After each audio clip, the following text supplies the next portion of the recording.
Hello friends, नमस्कार। तो चलिए हम लोग पढ़ते हैं अगला अपना दृष्टि आय का करंट में अगला सीरीज आगे देखते हैं। राष्ट्रीय घटनाक्रम चल रहा है, उसमें संविधान हत्या दिवस तक पिछले वीडियो में हुआ था और यहीं से इसको आज से स्टार्ट करते हैं इस वीडियो में। तो चलिए स्टार्ट करते हैं हम। भारत के संविधान में उन असाधारण स्थितियों से निपटने के लिए प्रावधान किए गए हैं जो देश या उसके किसी हिस्से की शांति, सुरक्षा, स्थिरता और प्रशासन को खतरे में डाल सकती है। ऐसी स्थितियों जैसे कि युद्ध, बाहरी आक्रमण, आंतरिक गड़बड़ी या सशस्त्र विद्रोह एवं वित्तीय संकट में संपूर्ण भारत या उसके किसी भाग में आपातकाल इमरजेंसी लगाया जा सकता है। भारत के संविधान के भाग जो 18 है, भारत के संविधान के भाग 18 में आपातकाल से संबंधित प्रावधानों का उल्लेख किया गया है और ये प्रावधान अनुच्छेद 352 से अनुच्छेद 360 तक वर्णित है। भारत या उसके किसी भी हिस्से की सुरक्षा को खतरा होने की स्थिति में राष्ट्रपति अनुच्छेद 352 के तहत राष्ट्रीय आपातकाल घोषित कर सकता है। स्वतंत्रता के बाद से अब तक 3 बार देश में राष्ट्रीय आपातकाल की घोषणा की गई है। स्वतंत्रता के बाद से अब तक देश में 3 बार राष्ट्रीय आपातकाल लागू हो चुका है।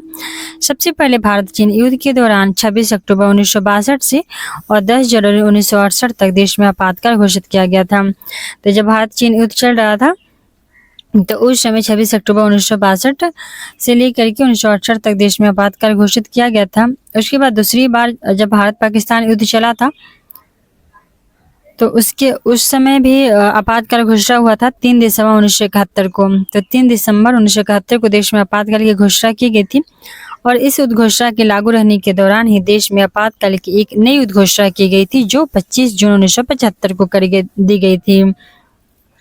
तो 3 दिसंबर 1971 वाला देश में आपातकाल चल ही रहा था, उसी दौरान में आपातकाल की एक और नई घोषणा की गई थी जो 25 जून 1975 को। अर्थात 3 बार आपातकाल कब कब लागू हुआ है तो पहला 1962, 1971, 1975। तो 62, 71 और 75, 62, 71, 75 3 बार आपातकाल लागू हुआ है। देश में आंतरिक गड़बड़ी के आधार पर यह आपातकाल लागू किया गया था जो लास्ट वाला था 1975 में।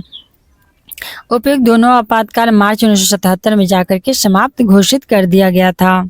तो जो दूसरा आपातकाल था 71 वाला और तीसरा 75 वाला, इन दोनों को लास्ट में जाकर 77 में समाप्त कर दिया गया था मार्च में। आगे देखते हैं हम। तो अगला है कि प्रधानमंत्री नरेंद्र मोदी के नेतृत्व में केंद्र सरकार ने प्रतिवर्ष 25 जून को संविधान हत्या दिवस के रूप में मनाने का निर्णय लिया है। 25 जून 1975 को जो तृतीय आपातकाल की घोषणा हो गई थी उसी उपलक्ष्य में 25 जून को संविधान हत्या दिवस के रूप में मनाने का निर्णय लिया गया। इस संबंध में जो केंद्रीय गृह मंत्रालय है उसके द्वारा 11 जुलाई 2024 को एक अधिसूचना जारी की गई थी। साथ ही इसे 12 जुलाई 2024 को भारत के राजपत्र में प्रकाशित किया गया। इस जारी अधिसूचना के अनुसार 25 जून 1975 को आपातकाल की घोषणा के बाद तत्कालीन केंद्र सरकार द्वारा सत्ता का घोर दुरुपयोग किया गया और भारत के लोगों पर जातीय और अत्याचार भी किए गए। अतः उक्त आपातकाल की अवधि के दौरान सत्ता के घोर दुरुपयोग का सामना और संघर्ष करने वाले सभी लोगों को श्रद्धांजलि के लिए 25 जून को संविधान हत्या दिवस के रूप में घोषित किया गया है। नेक्स्ट पॉइंट है कि इस अधिसूचना के माध्यम से भारत के लोगों को भविष्य में किसी भी तरह से सत्ता के घोर दुरुपयोग का समर्थन नहीं करने के लिए पुनः प्रतिबद्ध किया गया है। नेक्स्ट पॉइंट है कि केंद्रीय गृह मंत्रालय द्वारा जारी प्रेस विज्ञप्ति के अनुसार 25 जून 1975 को आपातकाल जब लागू कर तत्कालीन केंद्र सरकार द्वारा भारत के लोकतंत्र की आत्मा का गला घोटा गया और लाखों लोगों को अकारण जेल में उस समय डाल दिया गया।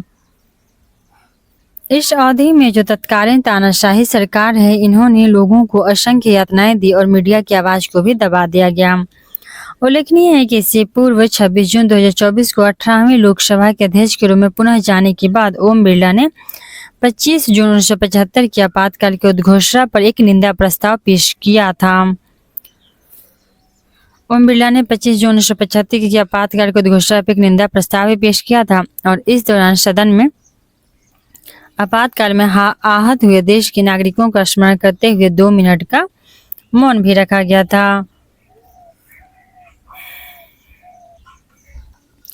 ओम बिरला ने भारत के इतिहास में 25 जून 1975 के दिन को काला अध्याय बताते हुए तत्कालीन प्रधानमंत्री इंदिरा गांधी की कमिटेड ब्यूरोक्रेसी और कमिटेड जुडिशरी की धारणा को लोकतंत्र विरोधी रवैया करार दिया। तो इंदिरा गांधी की जो कमिटेड ब्यूरोक्रेसी थी और कमिटेड जुडिशरी थी, उसकी धारणा को लोकतंत्र विरोधी रवैया करार दिया गया इस प्रस्ताव, इंदिरा प्रस्ताव के द्वारा। नेक्स्ट है हैदराबाद मुक्ति दिवस। तो हैदराबाद मुक्ति दिवस के बारे में जानते हैं, आइए देखते हैं हैदराबाद मुक्ति दिवस। तो भारत सरकार ने 17 सितंबर को प्रतिवर्ष हैदराबाद मुक्ति दिवस के रूप में मनाने का निर्णय लिया। भारत सरकार ने 17 सितंबर को प्रत्येक वर्ष हैदराबाद मुक्ति दिवस मनाने के रूप में निर्णय लिया है। इस संबंध में 12 मार्च 2024 को केंद्रीय गृह मंत्रालय द्वारा एक अधिसूचना जारी किया गया। 12 मार्च 2024 को केंद्रीय गृह मंत्रालय ने एक अधिसूचना जारी किया। साथ ही इसे 12 मार्च 2024 को ही भारत के राजपत्र में भी प्रकाशित कर दिया गया कि 17 सितंबर को मनाया जाएगा हैदराबाद मुक्ति दिवस। आगे देखते हैं। तो नेक्स्ट है कि हैदराबाद को मुक्त कराने वाले शहीदों की याद में और युवाओं के मन में देशभक्ति की लौ जगाने के लिए 17 सितंबर को हैदराबाद मुक्ति दिवस के रूप में मनाया जाएगा। तो जो हैदराबाद में मुक्ति करने वाले शहीद थे, उनकी याद में और युवाओं के मन में देशभक्ति लाने के लिए 17 सितंबर को हैदराबाद मुक्ति दिवस के रूप में मनाया जाएगा। नेक्स्ट है कि उल्लेखनीय है कि 15 अगस्त 1947 को भारत को स्वतंत्रता प्राप्त होने के 13 महीने बाद तक हैदराबाद को आज़ादी नहीं मिली थी और यह निजाम के शासन के अधीन था। 15 अगस्त 1947 जब भारत आज़ाद हो गया, उसके 13 महीने बाद तक हैदराबाद को आज़ादी नहीं मिली थी और वह निजाम के अधीन था। आगे देखते हैं। तो अगला है कि यह क्षेत्र 17 सितंबर 1948 को ऑपरेशन पोलो 17 सितंबर 1948 को ऑपरेशन पोलो नामक पुलिस कार्रवाई के बाद निजाम के शासन से जाके मुक्त हुआ। तो 13 महीने बाद 17 सितंबर 1948 को जाकर के हैदराबाद ऑपरेशन पोलो से मुक्त हुआ है और इसी उपलक्ष्य में 17 सितंबर को मनाया जाएगा हैदराबाद मुक्ति दिवस। नेक्स्ट हेडिंग है वैश्विक इंडिया एआई शिखर सम्मेलन 2024। तो इसको देख लेते हैं। वैश्विक इंडिया एआई शिखर सम्मेलन 2024 को वैश्विक इंडिया एआई शिखर सम्मेलन वैश्विक हितधारकों के लिए एक महत्वपूर्ण मंच के रूप में कार्य करता है, जिसके माध्यम से वे सहयोग नवाचार कर एआई के भविष्य को आकार दे सकते हैं। एआई नवाचार में स्वयं को विश्व में अग्रणी देश के रूप में स्थापित करने की भारत की आकांक्षा के दृष्टिगत वैश्विक इंडिया एआई शिखर सम्मेलन 2024 का आयोजन किया गया। इसके बारे में इम्पोर्टेंट फैक्ट देखते हैं। तो इम्पोर्टेंट फैक्ट है, इससे संबंधित इम्पोर्टेंट फैक्ट देख लेते हैं। इम्पोर्टेंट फैक्ट है कि 3 से 4 जुलाई 2024 को भारत मंडपम जो नई दिल्ली में है, वैश्विक इंडिया एआई शिखर सम्मेलन 2024 ग्लोबल इंडिया एआई समिट का आयोजन किया गया है। इस शिखर सम्मेलन का आयोजन हुआ है केंद्रीय इलेक्ट्रॉनिक और सूचना प्रौद्योगिकी मंत्रालय द्वारा। ये जो शिखर सम्मेलन बना हुआ है उसका केंद्रीय इलेक्ट्रॉनिक और सूचना प्रौद्योगिकी मंत्रालय ने वैश्विक इंडिया एआई शिखर सम्मेलन का मेजबानी किया है।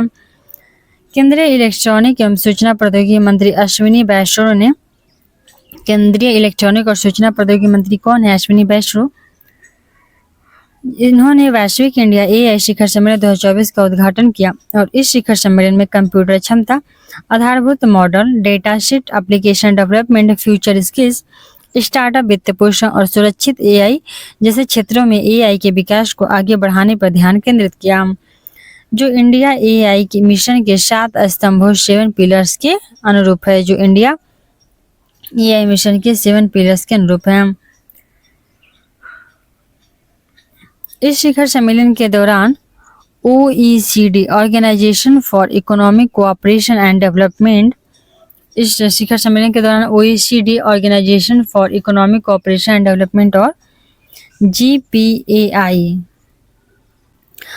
GPAI global partnership on artificial intelligence ने कृत्रिम बुद्धिमत्ता एआई पर एक नई एकीकृत साझेदारी इंटीग्रेटेड पार्टनरशिप की घोषणा की है। ज्ञातव्य है कि GPAI एक बहुहितधारक पहल मल्टी स्टेक होल्डर इनिशिएटिव है, GPAI क्या है? तो एक मल्टी स्टेक होल्डर इनिशिएटिव है जिसे जून 2020 में लॉन्च किया गया था। GPAI के संस्थापक सदस्यों में भारत भी शामिल है और वर्ष 2024 में भारत GPAI का प्रमुख अध्यक्ष लीड चेयरमैन बना है। तो भारत 2024 में GPAI का प्रमुख अध्यक्ष बना है। नेक्स्ट देखते हैं AI प्रशंसा दिवस। तो AI प्रशंसा दिवस को जानते हैं। प्रतिवर्ष 16 जुलाई को AI प्रशंसा दिवस AI अप्रिसिएशन के रूप में मनाया जाता है। प्रतिवर्ष 16 जुलाई को AI प्रशंसा दिवस के रूप में मनाया जाता है। यह कृत्रिम बुद्धिमत्ता और संबंधित प्रौद्योगिकियों में प्रगति और नवाचार पर प्रकाश डालने वाला एक वार्षिक कार्यक्रम है। AI पर एक ऐतिहासिक प्रस्ताव देख लेते हैं। तो 21 मार्च 2024 को संयुक्त राष्ट्र महासभा यूएन जनरल असेंबली ने AI पर एक ऐतिहासिक प्रस्ताव को अंगीकृत किया, अडॉप्ट किया और यह प्रथम अवसर है जब महासभा ने किसी उभरते हुए क्षेत्र को विनियमित करने के लिए किसी प्रस्ताव को अंगीकृत किया है। संयुक्त राज्य अमेरिका द्वारा प्रायोजित और 123 देशों द्वारा सह प्रायोजित इस प्रस्ताव को बिना किसी मतदान के सर्वसम्मति से अपनाया गया। इसका अर्थ है कि इस प्रस्ताव को संयुक्त राष्ट्र के सभी 193 सदस्यों का समर्थन प्राप्त है। नेक्स्ट है इंडिया AI मिशन। कृत्रिम बुद्धिमत्ता AI मिशन। तो कृत्रिम बुद्धिमत्ता AI आर्टिफिशियल इंटेलिजेंस को बुद्धिमान मशीनों इंटेलिजेंट मशीन विशेष रूप से बुद्धिमान कंप्यूटर प्रोग्राम्स के निर्माण के विज्ञान एवं अभियांत्रिकी इंजीनियरिंग के रूप में परिभाषित किया जा सकता है। कृत्रिम बुद्धिमत्ता इस धारणा पर आधारित है कि मानव विचार की प्रक्रिया को मशीनीकृत किया जा सकता है। वस्तुतः कृत्रिम बुद्धिमत्ता AI के अंतर्गत उन सभी चीजों को आच्छादित कवर किया जाता है जो कंप्यूटरों को मनुष्यों की तरह व्यवहार करने में सक्षम बनाती है। इसका स्मरणीय तथ्य देख लेते हैं। तो ये है कि मार्च 2024 में प्रधानमंत्री नरेंद्र मोदी की अध्यक्षता में केंद्रीय मंत्रिमंडल ने इंडिया AI मिशन को मंजूरी दे दिया। तो मार्च 2024 में नरेंद्र मोदी की अध्यक्षता में इंडिया मिशन AI को मंजूरी दे दिया गया है। नेक्स्ट पॉइंट है कि इस व्यापक राष्ट्रीय स्तरीय मिशन हेतु बजट जो परिव्यय था वो लगभग 10,371 करोड़ रुपया था और यह विशाल बजटीय आवंटन अगले 5 वर्षों के लिए है। इस मिशन को लॉन्च किया जाना भारतीय AI पारिस्थितिकी तंत्र को मजबूती प्रदान करने की दिशा में एक महत्वपूर्ण कदम है। नेक्स्ट पॉइंट है कि इस मिशन को डिजिटल इंडिया कॉरपोरेशन के अंतर्गत डिजिटल इंडिया कॉरपोरेशन तो इस मिशन को डिजिटल इंडिया कॉरपोरेशन के अंतर्गत India AI independent business division द्वारा कार्यान्वित किया जाएगा। India AI independent business division द्वारा कार्यान्वित होगा और इंडिया AI मिशन के निम्न घटक दिए हुए हैं। इंडिया AI कंप्यूटर क्षमता। तो इस स्तंभ के माध्यम से एक उच्च स्तरीय एवं विस्तार योग्य AI कंप्यूटिंग पारिस्थितिकी तंत्र का निर्माण किया जाएगा जो भारत में AI के क्षेत्र में तेजी से बढ़ते स्टार्टअप्स और अनुसंधान परितंत्र की मांग को भी पूरा करेगा। नेक्स्ट पॉइंट है कि यह AI कंप्यूटिंग अवसंरचना सार्वजनिक निजी सहयोग के माध्यम से 10,000 से अधिक GPUs ग्राफिक्स प्रोसेसिंग यूनिट्स को तैनात करके निर्मित की जाएगी। नेक्स्ट पॉइंट है कि इंडिया AI नवाचार केंद्र इंडिया AI इनोवेशन सेंटर यह एक प्रमुख शैक्षणिक संस्थान एकेडमिक इंस्टीट्यूशन होगा जो अनुसंधान क्षेत्र की शीर्ष प्रतिभाओं की व्यवस्थित तैनाती एवं प्रतिधारण रिटेंशन सुनिश्चित करेगा। इंडिया AI जो डाटा सेट मंच है इसे इंडिया AI के स्वतंत्र व्यापार प्रभार द्वारा भी विकसित किया जाएगा। इसके साथ ही इंडिया AI एप्लीकेशन डेवलपमेंट का इनिशिएटिव भी होगा। यह पहल बड़े पैमाने पर सामाजिक आर्थिक परिवर्तन की क्षमता वाली प्रभावशाली AI समाधानों को विकसित करने, उनका विस्तार करने और उन्हें अपनाने को बढ़ावा देने पर केंद्रित है। इंडिया AI का फ्यूचर स्किल्स क्या होगा? तो इस स्तंभ पिलर का लक्ष्य होगा कि सभी शैक्षणिक स्तरों पर AI शिक्षा का विस्तार करना और टियर 2 तथा टियर 3 शहरों में डेटा और AI लैब्स की भी स्थापना की जाएगी। 6 पॉइंट है कि इंडिया AI स्टार्टअप वित्त पोषण तो उसके लिए इतना सारा वर्क करने के लिए फंडिंग चाहिए। तो यह स्तंभ नवाचारी एआई परियोजनाओं के लिए वित्त पोषण, एक सुव्यवस्थित पहुंच प्रदान करने के माध्यम से डीप टेक एआई स्टार्टअप्स को भी समर्थन प्रदान करेगा। उसके साथ ही सुरक्षित और भरोसेमंद एआई बनेंगे, सेफ एंड ट्रस्टेड एआई बनेगा। यह स्तंभ एआई के उत्तरदायी विकास, तैनाती और अंगीकरण को भी सुनिश्चित करने पे ध्यान केंद्रित करेगा। अगला पॉइंट है दूरसंचार अधिनियम 2023, तो इसको देखते हैं। दूरसंचार विधेयक 2023 18 दिसंबर 2023 को लोकसभा में पेश किया गया था। दूरसंचार अधिनियम 2023 18 दिसंबर 2023 को लोकसभा में पेश किया गया था, जिसे 20 दिसंबर 2023 को लोकसभा द्वारा और 21 दिसंबर 2023 को राज्यसभा द्वारा पारित किया गया। 24 दिसंबर 2023 को राष्ट्रपति की अनुमति के उपरांत इस विधेयक ने अधिनियम का रूप ले लिया और अधिनियम के विविध प्रावधानों में से कुछ प्रावधान 26 जून 2024 को तथा कुछ प्रावधान 5 जुलाई 2024 को लागू किया गया। दूरसंचार अधिनियम 2023 का मुख्य उद्देश्य क्या है? तो इसका मुख्य उद्देश्य है कि दूरसंचार सेवाओं और दूरसंचार नेटवर्क का विकास, विस्तार और संचालन करना, स्पेक्ट्रम के आवंटन और उससे जुड़े हुए मामलों से संबंधित कानून को भी संशोधित और समेकित करना। इसका इम्पोर्टेंट फैक्ट देख लेते हैं। तो इम्पोर्टेंट फैक्ट है कि निम्नलिखित गतिविधियों के लिए केंद्र सरकार से पहले प्राधिकार प्राप्त करने की जरूरत होगी, जिसमें से फर्स्ट पॉइंट है कि दूरसंचार सेवाएं प्रदान करना है, दूरसंचार के लिए नेटवर्क स्थापना, संचालन, रखरखाव और उनका विस्तार करना होगा, रेडियो उपकरण धारणा भी करना होगा। नेक्स्ट पॉइंट है कि स्पेक्ट्रम को नीलामी द्वारा आवंटित किया जाएगा, साथ ही सिवाय इसके निर्दिष्ट उपयोग को छोड़ के जहां इसे प्रशासनिक आधार पर आवंटित किया जाएगा। अगला पॉइंट है कि दो या दो से अधिक व्यक्तियों के बीच संदेशों या संदेशों की एक श्रेणी को कुछ आधारों पर इंटरसेप्ट, मॉनिटर या ब्लॉक किया जा सकता है। अगला पॉइंट देखते हैं। तो अगला पॉइंट है कि केंद्र सरकार उपयोगकर्ताओं की सुरक्षा के लिए उपाय प्रदान कर सकती है, जिसमें निम्नलिखित शामिल है। फर्स्ट है इसमें विज्ञापन संदेशों जैसे निर्दिष्ट संदेश प्राप्त करने के लिए पूर्व सहमति होगी।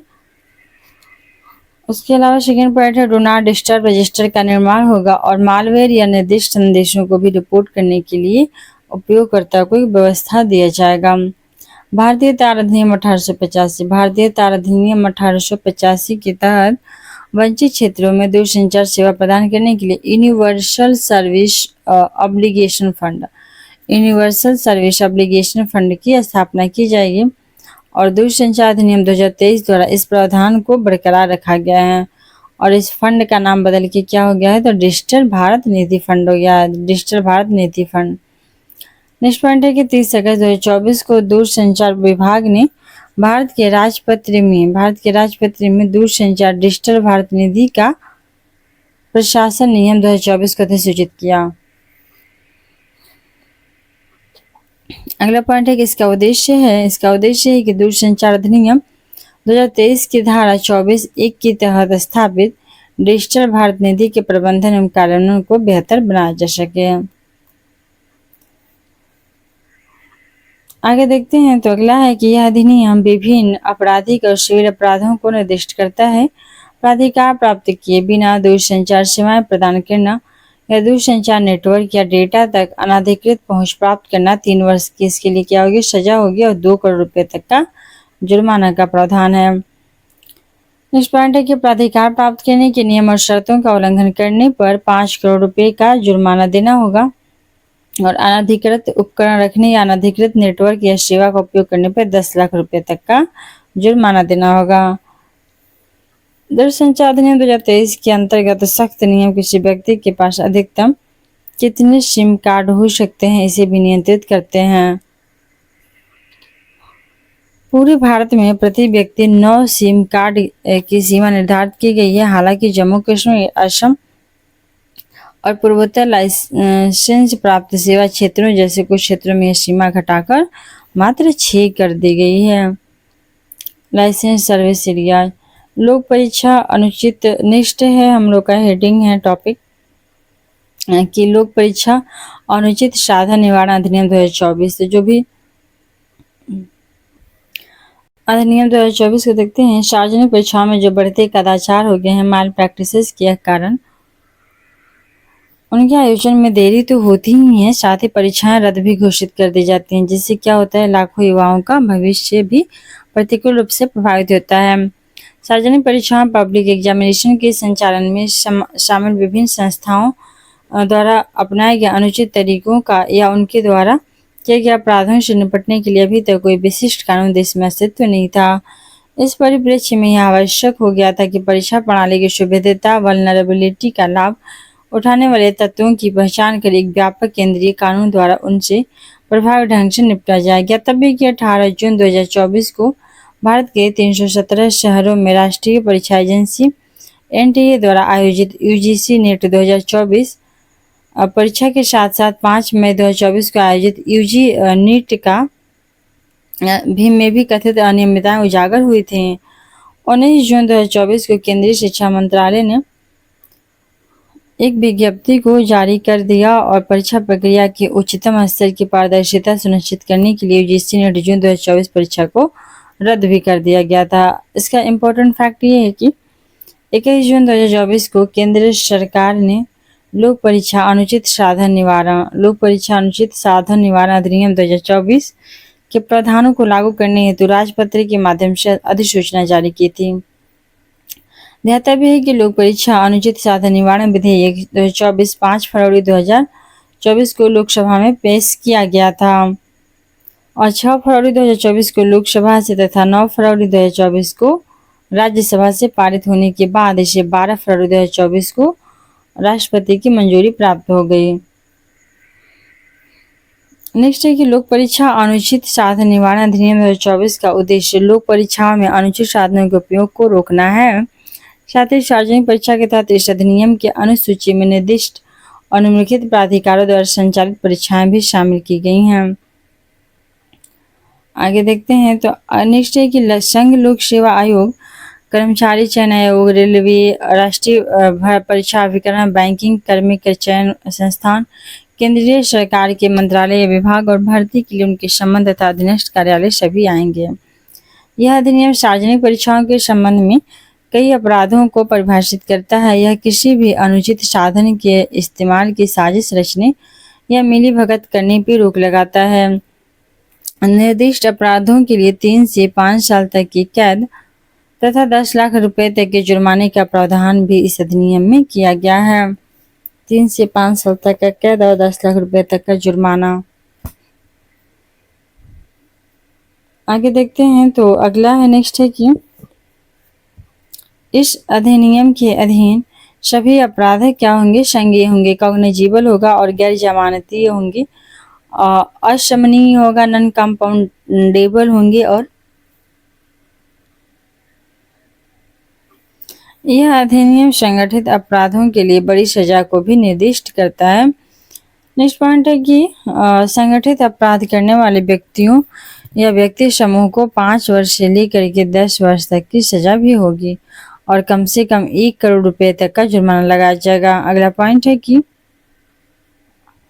न्यूनतम पुलिस उपाधीक्षक, डीएसपी या सहायक पुलिस आयुक्त, असिस्टेंट कमिश्नर ऑफ पुलिस की रैंक वाले अधिकारी हैं इस अधिनियम के तहत अपराधों की जांच करेंगे।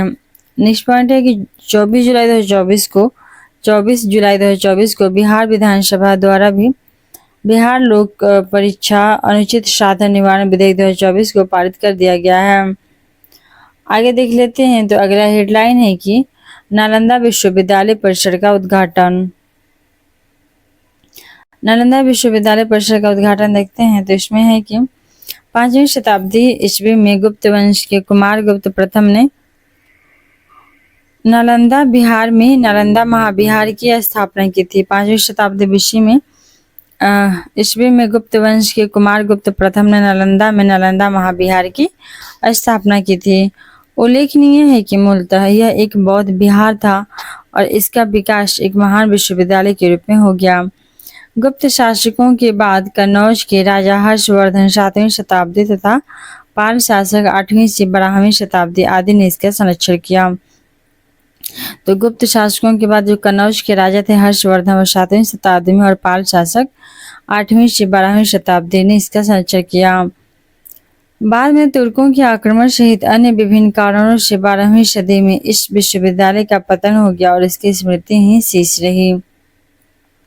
12वीं सदी में इस विश्वविद्यालय का पतन हो गया, इसका स्मृति ही शेष रहा तथा नालंदा विश्वविद्यालय के पतन के लगभग 6 शताब्दी के बाद इस स्थल की खोज सर्वप्रथम 1812 ईस्वी में स्कॉटिश सर्वेक्षणकर्ता थे जिनका नाम था फ्रांसिस बुकानन हैमिल्टन। तो स्कॉटिश सर्वेक्षणकर्ता थे जिनका नाम था फ्रांसिस बुकाटिस हैमिल्टन 1812 द्वारा खोज की गई थी। हालांकि 1861 से 62 ईस्वी के दौरान अलेक्जेंडर कनिंघम ने आधिकारिक रूप से पहली बार एक प्राचीन विश्वविद्यालय के रूप में इसकी पहचान की थी। मार्च 2006 में बिहार विधानमंडल के एक संयुक्त सत्र को संबोधित करते हुए भारत के तत्कालीन राष्ट्रपति थे उस टाइम, मार्च 2006 में doctor APJ Abdul Kalam.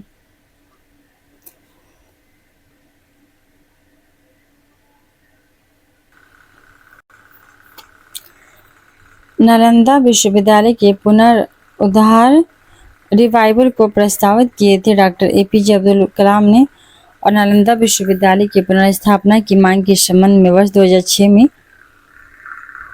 Singapore की सरकार से और जनवरी 2007 में सेबू फिलीपींस में आयोजित आगे है कि इन सदस्य देशों के नेताओं से भी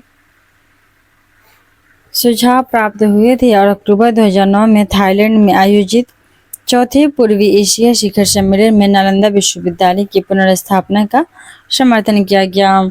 बिहार सरकार ने भी नालंदा विश्वविद्यालय की पुनर्स्थापना के विचार का समर्थन किया था। बिहार विश्वविद्यालय ने भी नालंदा विश्वविद्यालय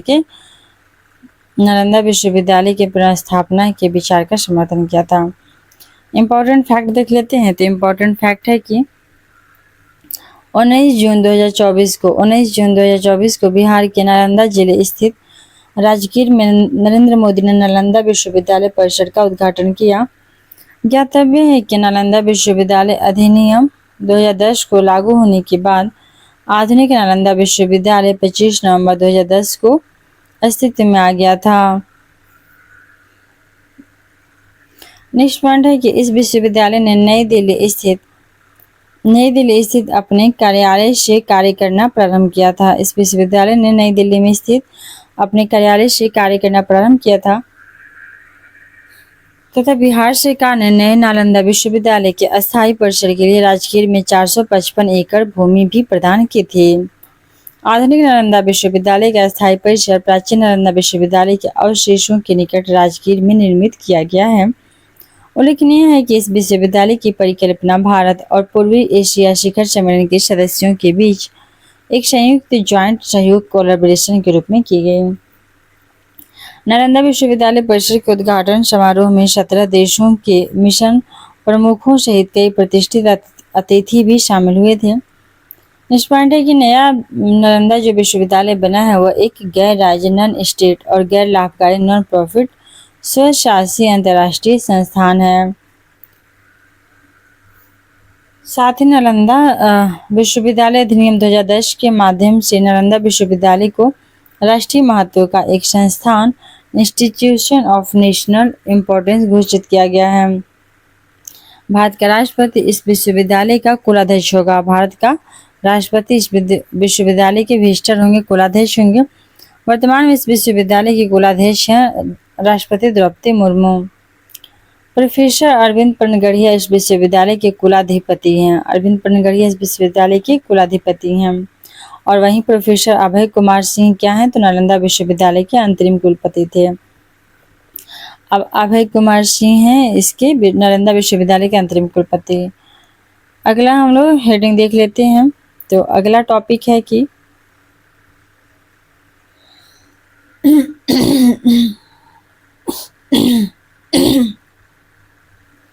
अगला टॉपिक है स्मृति वन भूकंप संग्रहालय विश्व के सर्वाधिक खूबसूरत संग्रहालयों की सूची में शामिल किया गया। तो जो स्मृति वन भूकंप संग्रहालय हो वो विश्व के सबसे अधिक खूबसूरत संग्रहालयों की सूची में शामिल हो गया है।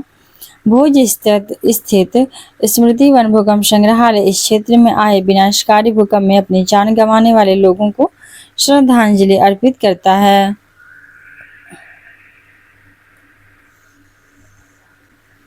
उल्लेखनीय है कि 26 जनवरी 2001 को गुजरात में एक भीषण भूकंप की घटना दर्ज की गई थी और रिक्टर स्केल पे इस भूकंप का परिमाण 7.9 से 7.9 दर्ज किया गया।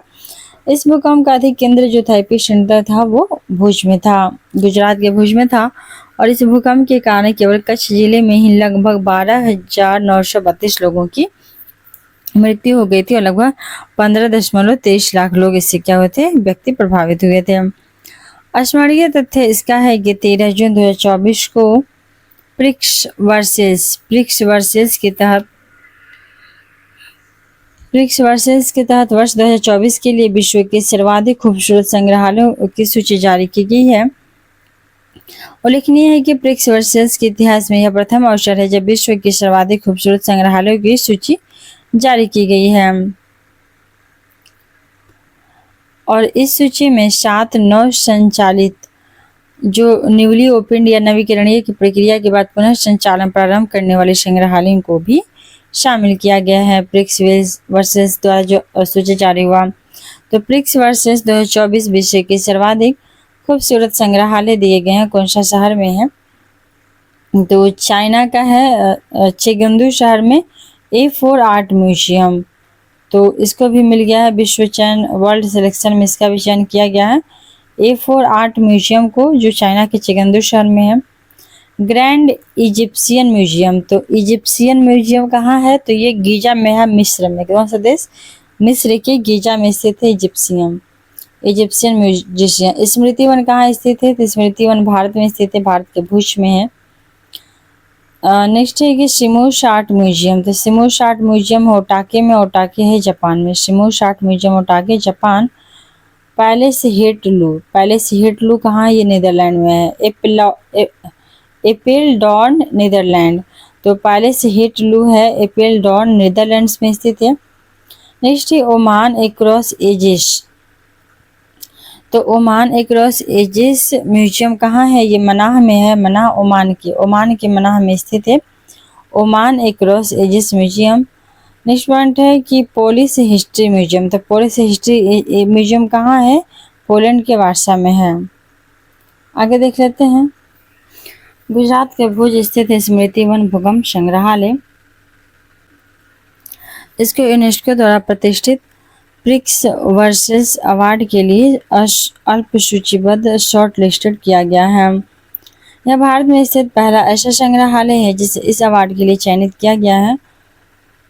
28 अगस्त 2022 को नरेंद्र मोदी ने स्मृति वन भूकंप स्मारक एवं संग्रहालय का उद्घाटन किया था। यह आधुनिक भारत में अब तक निर्मित सबसे बड़ा स्मारक है और संग्रहालय भी है।